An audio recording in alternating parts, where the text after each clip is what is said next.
In this video, I'm going to show you how to cite the article or item that you just selected for your assignment.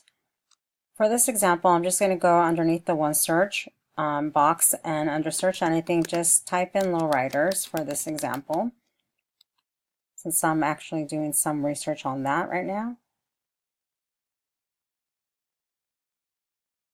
And there are two ways to look at the citation. You can click the quotes here, but I'm going to select the article. You'll notice that it opens up in a different window here. And under the Sent To area, you'll see the same quotes. And if you click on that, you'll see the different styles, MLA, APA, and so on and so forth.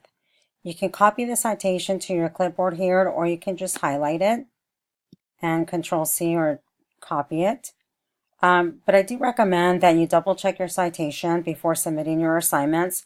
We do have books available for each of these citations and other citation styles. And if you're still having a hard time and not sure if the citation is correct, please visit the librarian so that they can go over this with you as well.